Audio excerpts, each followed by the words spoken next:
ललित मोदी जी ने क्रिकेट में कदम रखा था तब 9 या 10 देश टेस्ट क्रिकेट खेलते थे, 9 देश। जी जी।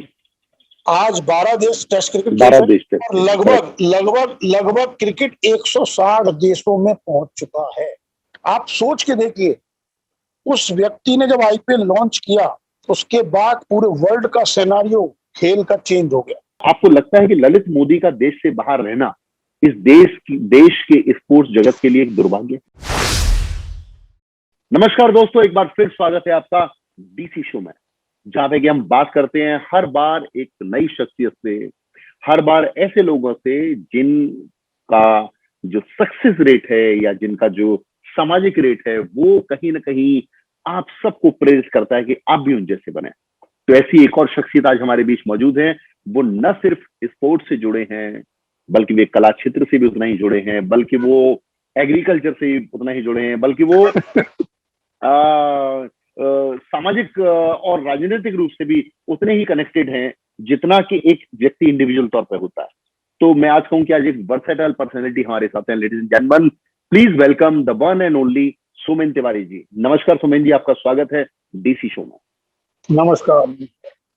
हम लोग शुरुआत करते हैं। आप मुझे कुछ अपने चाइल्डहुड के बारे में बताइए कि आपका बचपन कैसे, आपका लालन पालन कैसे हुआ, कहाँ पे आपकी पैदाइश हुई, और आज जो सोमेन तिवारी लोगों के सामने है, बचपन में वो कैसा था? मेरा जन्म राजस्थान के धौलपुर जिले में हुआ, जो एक छोटा सा जिला है पूर्वी राजस्थान का। और मेरे को बचपन से ही, जब से मैंने होश संभाला, तो मुझे क्रिकेट का बहुत शौक था। और अपनी पढ़ाई के साथ साथ मैंने क्रिकेट बहुत खेला। उसके लिए मैंने बहुत जद्दोजहद की और घर पर बहुत मार भी खाई। और फिर मैं अपनी जिद पर अड़ा रहा, और उसी जिद के कारण मैं क्रिकेट में, आप जानते हैं कि एक छोटे से शहर से काफी बड़े पदों तक मैं रहा। ये उसी का था कि मेरी जिद थी, क्रिकेट में एक जुनून था। उस जुनून का फायदा ये मिला। और मैं लोगों को ये कहना चाहूंगा आपके चैनल के माध्यम से कि अगर जुनून किसी चीज का हो और उसका जुनून का जो एक लेवल है, अगर वो लेवल 100 पर टच करता है तो आपको सफलता मिलना बेहद, मतलब सक्सेस का रेशो बहुत बढ़ जाता है, चाहे वो कोई भी लाइन हो, किसी भी लाइन का जुनून। तो मेरा बचपन ज्यादातर क्रिकेट में ही बीता और उसमें मैंने बहुत कुछ सीखा। आप एक राजस्थान के प्रमुख शहर कहूं मैं, या कहूं कि एक कोने में होते हुए, अलग थलग होते हुए, छोटी जगह होते भी राजस्थान की राजनीतिक गतिविधियों का भी एक अलग केंद्र माना जाता है। ऐसी जगह से बिलोंग करते हो। जगह का नाम है धौलपुर। धौलपुर शहर की सबसे एक खास बात बताइए जो आपको बहुत कनेक्ट करती है शहर से और जो आपको बेहद पसंद है। धौलपुर एक बहुत छोटा सा शहर है और धौलपुर की खासियत मैं आपको एक किस्से से याद दिलाना चाहूंगा। एक फिल्म आई थी मोक्ष। उस फिल्म के कैमरामैन थे अशोक मेहता जी, जो खलनायक के भी कैमरामैन थे और फिल्म इंडस्ट्री के जाने माने कैमरामैन रहे हैं। बहुत बड़ी बड़ी फिल्में की उन्होंने जी। तो मोक्ष फिल्म की शूटिंग उन्होंने धौलपुर में की थी, जिसके हीरो थे अर्जुन रामपाल जी, और उसकी हीरोइन थी मनीषा कोइराला जी। उस फिल्म की शूटिंग के टाइम मेरा उनसे मिलना हुआ। तो उन्होंने एक धौलपुर के लिए जो बात बोली वो आज तक किसी ने नहीं बोली और किसी का ध्यान भी नहीं था उस तरफ। उन्होंने एक बात बोली कि मैंने इतनी फिल्में की हैं और पूरे वर्ल्ड में मैंने बड़े बड़े देशों में, इंडिया के हर शहर में मैंने शूटिंगें की, लेकिन मैंने धौलपुर जैसा शहर नहीं देखा। फिल्मों के लिहाज से, सुंदरता के लिहाज से। उन्होंने क्या कहा, बड़ा अजीब सा उन्होंने एक चीज कही, बड़ी अच्छी चीज कही, किसी का ध्यान नहीं था उस तरफ। उन्होंने कहा कि ये एकमात्र ऐसा शहर है मेरे जहन में जिसमें झरना, जंगल, पानी, नदी, पहाड़, रेत, महल, हवेली, मार्केट, गांव का मार्केट, शहर का मार्केट, तालाब, मतलब ऐसी कोई चीज नहीं है जो यहाँ नहीं है। एकमात्र शहर है ये दुनिया का जिसमें हर चीज मौजूद है। अगर कहीं पहाड़ है तो रेवाइंस नहीं है, कहीं रेवाइंस है तो पहाड़ नहीं है, कहीं हवेली है तो गांव जैसा नहीं है, कहीं तालाब नहीं है, कहीं नदी नहीं है। लेकिन ये एक ऐसा शहर है यहाँ सब कुछ है, सब कुछ है। तो वो मुझे बड़ा अच्छा लगता है। और बहुत छोटा सा शहर है, बड़ा सुंदर शहर है। बचपन नाम का एक एक तीर्थ स्थल है, इतना सुंदर है। तो इसलिए मुझे इस शहर की एक जो बड़ी खूबी है वो ये है कि बड़ा शांत स्वभाव का शहर है, बड़े अच्छे लोग हैं। आप कुछ भी करिए, बड़े पॉजिटिव लोग हैं, बड़े सपोर्टेड लोग हैं, बड़े समाज के कामों में, समाज की मदद में आगे आने वाले लोग हैं। तो बहुत अच्छा शहर है, बहुत अच्छा शहर। आपने एक छोटे से शहर से अपनी एजुकेशन शुरू की, अपना सफर शुरू किया, अपना अधिकांश समय यहाँ पे बिताया, और उसके बाद इस शहर का वो एक सीधा साधा सा लड़का, एक इनोसेंट लड़का, मैं व्यक्तिगत भी आपको जानता हूँ तो मुझे मालूम है आप दिल के बड़े साफ हैं। हम लोग प्यार से आपको शंभू भैया बोलते हैं और बोलते हैं वो दिल के बड़े साफ हैं। तो ऐसा लड़का एक दिन अपनी मेहनत से एक ऐसी अचीवमेंट करता है कि वो क्रिकेट जगत में एक बड़े प्रशासक की भूमिका में आ जाता है रातों रात। वो राजस्थान क्रिकेट एसोसिएशन के सेक्रेटरी की भूमिका में आ जाता है। और वो राजस्थान, ऐसा नहीं है कि बाकी एसोसिएशन है तो कंट्री में बहुत है, लेकिन राजस्थान मारवाड़ियों का शहर है और कहते हैं कि आज भी हिंदुस्तान की जो आर्थिक संपदा है वो मैक्सिमम मारवाड़ियों के पास है। तो ऐसे स्टेट में क्रिकेट के इतने बड़े साम्राज्य का एक प्रशासक होना, सेक्रेटरी होना, आपका वो अनुभव जो आपने लिया अपने जीवन में, उसमें आपने जो समय धौलपुर में गुजारा, यहाँ जो अनुभव हुए वो कितना काम आया, और इस व्यक्तित्व को उस पद ने कितना चमत्कृत किया, कितना चकाचौंध किया? मैंने आपको बताया कि जुनून की हद तक किसी चीज को चाहो तो वो जरूर मिलती है। मेरी हैसियत उस पद के लायक नहीं थी, वो एक सपने जैसा था। लेकिन जो मेरी जिद थी, मेरी बचपन से ही जिद थी कि मुझे राजस्थान क्रिकेट एसोसिएशन का एक बार सेक्रेटरी बनना है। पता नहीं क्यों, अजीब अपने आप ही मन में आया। और उसके लिए मैंने जो कर सकता था, जो भी कर सकता था, जो मेरी क्षमताएं थी, वो मैंने किया।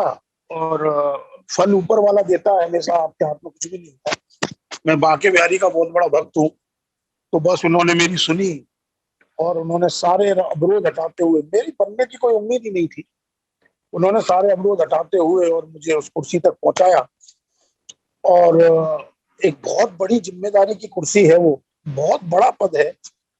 और मैं तो एक छोटा सा आदमी था, एक छोटे से शहर का एक छोटा सा लड़का, क्रिकेट खेलने वाला। मेरे जैसे हजारों, मेरे से बड़े बड़े क्रिकेटर हजारों लाखों खेले हैं, लेकिन मैं सौभाग्यशाली रहा कि मैं उस पद तक पहुंचा। और भगवान के आशीर्वाद से जब तक मैं उस पद पे रहा, उस पद की गरिमा को, उस पद के जो भी फर्ज हैं, उनको मैंने बखूबी निभाया। और राजस्थान क्रिकेट को जो मैं दे सकता था अपनी तरफ से, जितना मैं क्रिकेटरों के लिए, जितना मैं क्रिकेट से जुड़े व्यक्तियों के लिए, अंपायर्स, स्कोरर्स या उससे जुड़े और भी लोग हैं, उनके लिए जो भी मैं कर सकता था मैंने किया। और आज लोग मुझे बहुत प्यार करते हैं उस वजह से कि मैंने उस कुर्सी पे बैठ के किसी के साथ बेईमानी नहीं की, किसी के साथ अन्याय नहीं होने दिया। तो लोगों ने मुझे बहुत प्यार दिया उस कुर्सी पे रहते। एक और शख्सियत के बारे में हम बात करेंगे, और मुझे लगता है कि आप बेबाक तरीके से अपनी राय रखेंगे उनसे। आपके साथ कहते थे आपके पीठ पे क्रिकेट और उद्योग जगत की बहुत बड़ी शख्सियत ललित मोदी का हाथ था, ऐसा सुनने में आता है। और आज ललित मोदी किसी कारणवश देश में नहीं है, देश से बाहर है। तो क्या आपको लगता है कि ललित मोदी का देश से बाहर रहना इस देश के स्पोर्ट्स जगत के लिए एक दुर्भाग्य है? बहुत बड़ा दुर्भाग्य है। आप 2 मिनट सोच के देखिए कि ललित मोदी क्रिकेट में आए, राजस्थान क्रिकेट एसोसिएशन के प्रेसिडेंट बने, और मेरा सौभाग्य है कि जब वो प्रेसिडेंट थे और मैं सेक्रेटरी था, उन्होंने आईपीएल लॉन्च किया। और आप अपने इर्द गिर्द नजर घुमाएंगे तो आईपीएल के बाद जब आईपीएल की शुरुआत हुई और 1-2 साल के बाद जिस तरह का जुनून, देश में ही नहीं, मैं भारत की बात नहीं कर रहा हूँ, पूरी दुनिया में खेल का नजरिया ही बदल गया। आप देखिए कितनी लीग चालू हो गई। आप देखिए, आप कभी सपने में सोच सकते थे कि कबड्डी के प्लेयर को 1 करोड़ रुपया मिल सकता है, 5 करोड़ रुपया मिल सकता है? कबड्डी के एक प्लेयर को। आप कभी सोच सकते हैं बैडमिंटन के खिलाड़ी को 5 करोड़ रुपया मिल सकता है? Very true. फुटबॉल, हॉकी, आपके वॉलीबॉल में बाहर पैसा है, बैडमिंटन में बाहर पैसा है, टेनिस में बाहर पैसा है। लेकिन इंडिया के खिलाड़ियों के जो डोमेस्टिक प्लेयर हैं क्रिकेट के, जो रणजी ट्रॉफी खेलते हैं बेचारे, उनको कभी सोच सकते थे कि उनको 9 करोड़ रुपए, 10 करोड़ रुपए, 12 करोड़ रुपए, 16 करोड़ रुपए मिल सकता है? आप सोच के देखिए, उस व्यक्ति ने जब आईपीएल लॉन्च किया, उसके बाद पूरे वर्ल्ड का सिनेरियो खेल का चेंज हो गया। और केवल खिलाड़ियों को ही नहीं, जब खेल बढ़ता है, कोई भी खेल बढ़ता है ना, तो केवल खिलाड़ियों का फायदा नहीं होता, उससे जुड़े हर व्यक्ति, उस खेल से, उस टूर्नामेंट से जुड़े टैक्सी वाले, होटल वाले, वेटर, आपके काम करने वाले, लेबर, इन सबकी फैमिलियां चलती है। तो मैं तो ये मानता हूं, कोई माने या ना माने, कि ललित मोदी ने खेल आईपीएल के थ्रू पूरी दुनिया के खेल का सिनेरियो चेंज कर दिया। और मेरे ख्याल से लाखों परिवारों को, हजारों नहीं, लाखों परिवारों को रोजी रोटी मिली। लाखों जो खिलाड़ी थे, जिनका टैलेंट मर रहा था, वो बाहर आए, उन्होंने पैसा कमाया, उन्होंने अपनी लाइफ जीना शुरू किया, उनकी लाइफ बन गई। आज आप देखिए वर्ल्ड वाइड, आप चाहे ऑस्ट्रेलिया ले लीजिए, वेस्ट इंडीज ले लीजिए, इंग्लैंड ले लीजिए, न्यूजीलैंड ले लीजिए, पाकिस्तान ले लीजिए, बांग्लादेश ले लीजिए, भारत ले लीजिए, श्रीलंका ले लीजिए, कोई भी देश ले लीजिए, जो आज क्रिकेट देखिए, जब ललित मोदी जी ने क्रिकेट में कदम रखा था, राजस्थान के प्रेसिडेंट बने थे, तब 9 या 10 देश टेस्ट क्रिकेट खेलते थे, 9 देश। जी जी। आज 12 देश टेस्ट क्रिकेट 12 खेलते देश हैं, टेस्ट और क्रिकेट, लगभग क्रिकेट 160 देशों में पहुंच चुका है। अभी आईसीसी के 160 मेंबर हैं।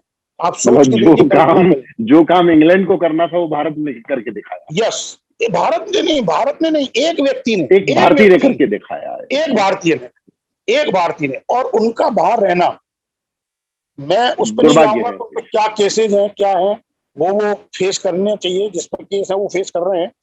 पर अगर वो व्यक्ति हिंदुस्तान में होता आज, तो आज स्पोर्ट्स का नक्शा बदल गया होता। तो स्पोर्ट्स का नक्शा आप सोच के देखिए कहाँ होता। तो ये सुमित तिवारी जी, जो कि क्रिकेट में एक बड़े प्रशासक रहे हैं, और उन्हें देखा जाए तो हम कहेंगे इतने बड़े शख्सियत के साथ काम करने का सौभाग्य मिला।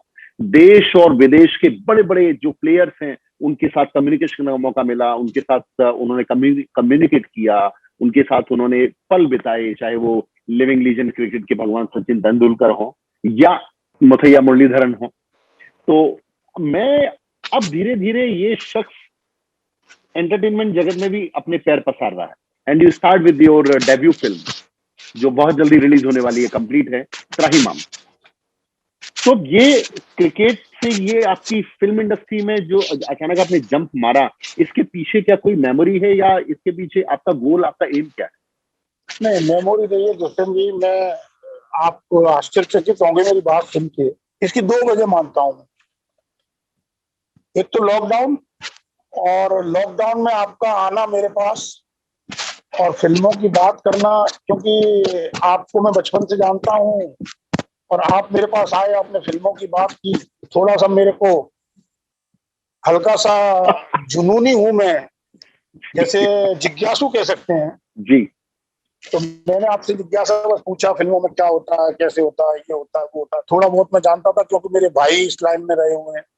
जी। तो बिकॉज ये तो मैं क्रेडिट आपको दूंगा कि आपकी वजह से थैंक यू। आप वो क्षेत्र रह गया था जो आपने मुझे छू दिया, और आपकी वजह से आपने मुझे प्रस्ताव दिया कि हम ऐसा कर सकते हैं। लॉकडाउन चल रहा था, कुछ करने के लिए था नहीं, क्रिकेट बंद थी, सब कुछ बंद था, तो सोचा चलो ये काम भी कर लेते हैं। तो ये भी कोई भगवान का आशीर्वाद होगा, तो ये आपकी प्रेरणा से हो गया। ये तो आपको क्रेडिट जाता है इसका।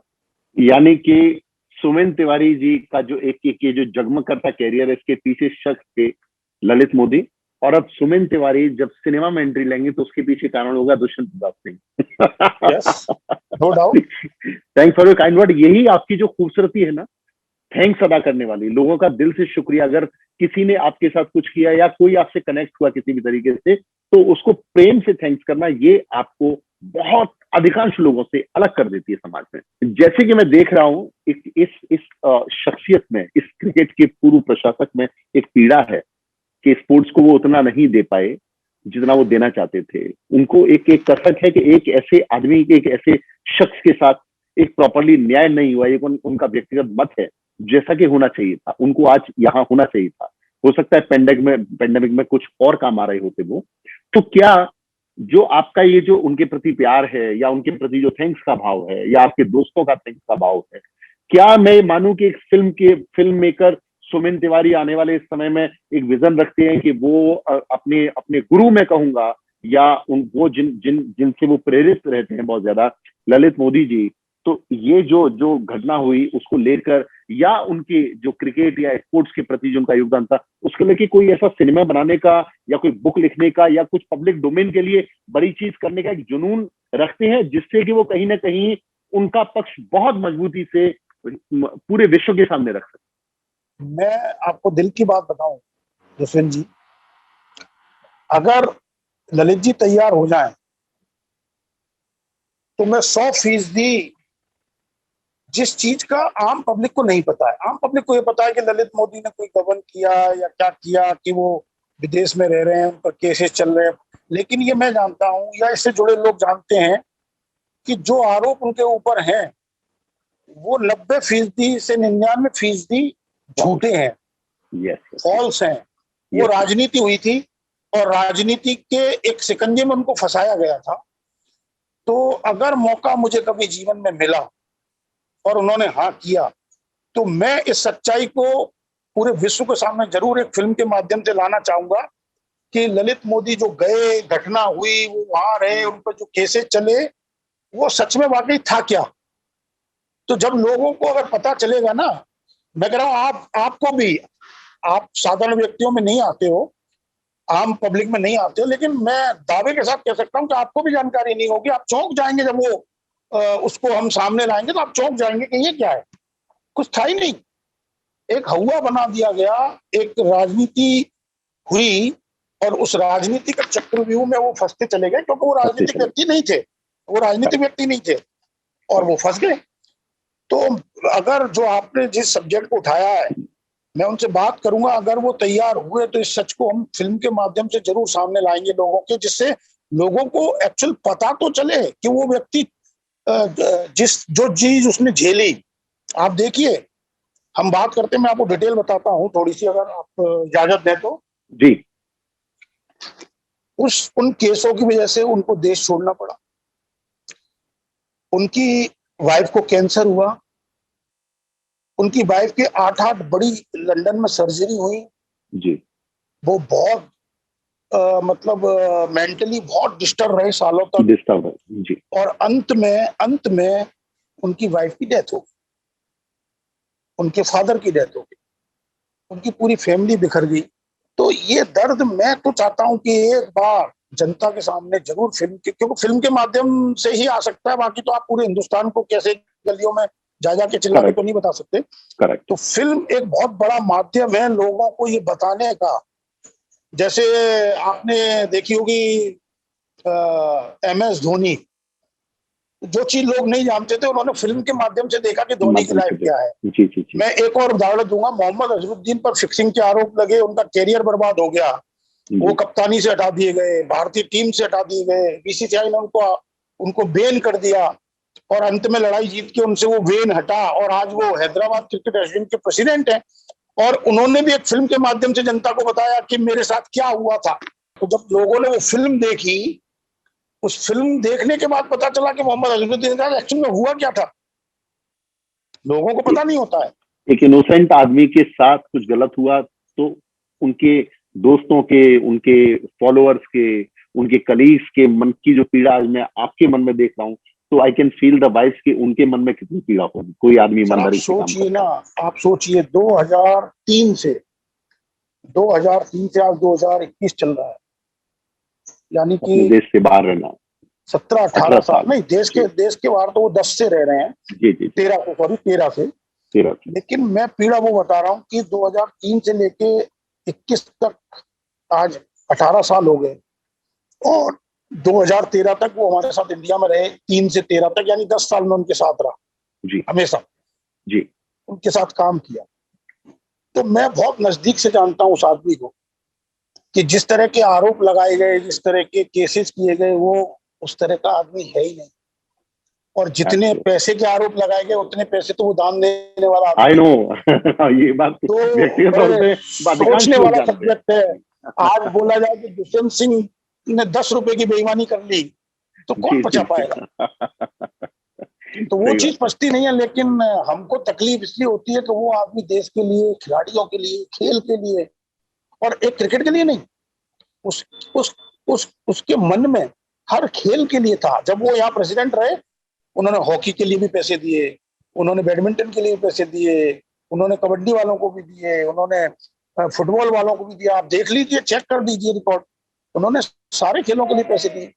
तो मेरा मतलब यह है कि वो खेल प्रेमी था, और ऐसा आदमी का इस तरह से जाना बहुत दुखद है। और हम लोगों के लिए तो बहुत शॉर्ट सेटबैक है। हमने उनके साथ बहुत काम किया, बहुत कुछ जी सीखा, जी उन्होंने हमको बहुत कुछ सिखाया। तो वो हम तो उनको थैंकफुल करते हैं। और राजस्थान क्रिकेट एसोसिएशन का सेक्रेटरी भी मैं उन्हीं की वजह से बना।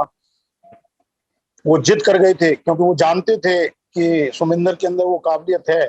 तो हमारी मीटिंग में उन्होंने ओपनली बोला कि सेक्रेटरी का चुनाव सुमिंदर लड़ेगा, कोई नहीं। तो उनसे लोगों ने पूछा ऐसा क्यों, और भी लोग हैं, सुमिंदर से भी बड़े बड़े सीनियर लोग हैं, सुमिंदर से एक्सपीरियंस लोग हैं, सुमिंदर से बड़े लोग हैं। तो उन्होंने कहा जो मैंने सुमिंदर में देखा है वो तुम में एक में भी नहीं है। बिल्कुल लिटरली उन्होंने फेस सामने बोला सबके। तो मेरे लिए बड़े गर्व की बात थी ये इतने एक शब्द बोलना। आप क्योंकि एक कद रखते हैं, एक पद रखते हैं और लोग आपको सुनना पसंद करते हैं, आपके शहर में आपके बहुत प्रशंसक है। एक ऐसा काम जो आप अपने शहर के लिए करना चाहते हैं। विशेष काम तो मेरा ये है कि मेरा शहर, जब कोई बाहर का व्यक्ति आए और वो जाकर कहे कि यार मैं धौलपुर, आप जरूर जाइएगा यार, स्वच्छ, एकदम स्वच्छ, हरा भरा और स्वागत योग लोग, जो राजस्थान की एक कहावत है कि धौलपुर में जब कोई पधारो बाहर हमारे का देश। व्यक्ति आए तो उसका स्वागत हो, पधारो हमारे देश। जी जी जी जी और मैं चाहता हूँ एक छोटा सा स्टेडियम भी हो। जी धौलपुर यहाँ में। पर एक ग्राउंड नहीं है, ये मेरी जी शुरू से बचपन से ही मेरी ख्वाहिश जी रही है, जी और जी भगवान ने चाहा तो इस ख्वाहिश को मैं जरूर पूरा करूंगा। जी क्योंकि आप एक तो सामाजिक और सोशल व्यक्ति भी हैं। बहुत गहरे तक आप जनमानस से कनेक्ट करते हैं और आप बहुत बड़े बड़े आपके आयोजन भी रहते हैं। मैं खुद गवाह हूँ, हजारों लोग पार्टिसिपेट करते हैं उसमें। आपको अभी जो कोरोना काल में जो ये गवर्नमेंट जिस तरीके से वर्क कर रही है, जो मशीनरी काम कर रही है, आपको क्या लगता है कि कहाँ पे कमी रह गई या कहाँ पे कमी है और किस तरीके से उसे पूरा कर सकते हैं? देखिए, मैं गवर्नमेंट को दोष नहीं दूंगा दुष्यंत जी। आप गहराई से सोचिए कि लोगों ने भी पालना नहीं की। गवर्नमेंट का भी एक दायरा है, चाहे वो स्टेट गवर्नमेंट हो, चाहे वो सेंट्रल का गवर्नमेंट। गवर्नमेंट का एक लेवल है। क्योंकि आप सोच के देखिए कि कोरोना पूरे वर्ल्ड में फैला। अभी मैं कल फिगर देख रहा था, Italy, France, Germany, everywhere everywhere. Australia, America, Sri Lanka, मेरी अभी बात हुई, Sri Lanka is also lockdown. Yes yes. किसी की जनसंख्या 3 करोड़ है, किसी की 2 करोड़ है, किसी की 40 लाख है, किसी की 50 लाख है, हाईएस्ट अमेरिका की है। तो हिंदुस्तान की 130 करोड़ है। आप खुद सोचिए, जब कोरोना पिछले साल शुरू हुआ था और लॉकडाउन हुआ था, सरकार की बात कितने परसेंट लोगों ने मानी? मुश्किल से मुश्किल मेरे हिसाब से 10% लोग। 90% लोगों ने मास्क नहीं लगाया, सैनिटाइजर नहीं रखा। सोशल डिस्टेंसिंग नाम की चीज हिंदुस्तान में कोई आज भी नहीं है, अभी जी भी जी नहीं है। जी तो मैं, ये जो दूसरी लहर आई है, मैं उसका दोष सरकारों को कम और जनता को ज्यादा दूंगा। जी मैं आपको एक चीज बताता हूँ।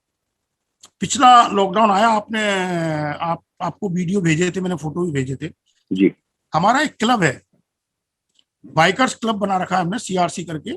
जी 103 मेंबर है उसके अंदर। जी और उसका मेंबरशिप का जो फार्मूला है वो ये है कि आपके पास बाइक होनी चाहिए, बुलेट, और आप सामाजिक कार्यों में आपकी रुचि होनी चाहिए। तो पिछले कोरोना में मैंने आपको हजारों वीडियो दिखाई थी, हजारों फोटो दिखाई थी। हमारे क्लब ने प्रशासन के साथ मिलकर जितने जो भी हो सकता था, जैसे गरीबों को खाना, हमारा जो धौलपुर का लोकेशन है वो सेंट्रल है। दिल्ली से आप जब साउथ की तरफ जाएंगे तो आपको धौलपुर होके जी जाना पड़ेगा। जी जी जी। तो जो दिल्ली से मजदूर पलायन कर रहे थे वो बाया धौलपुर ही जा रहे थे, तो उनके लिए खाना, दवाइयाँ, पानी, ये सब व्यवस्था का जिम्मा हमने अपने ऊपर लिया जी और प्रशासन ने बहुत सपोर्ट किया था। जी और इसके लिए हमने अपने क्लब के मेंबर्स और इसमें जो सहयोग करना चाहे वो आगे आए, तो हमने एक मुहिम चलाई थी। तो मेरा सामाजिक सरोकारों से बड़ा पुराना नाता है और अपनी तारीफ कह लीजिए, इसको मैं अपने मुंह से अपनी तारीफ कर रहा हूँ।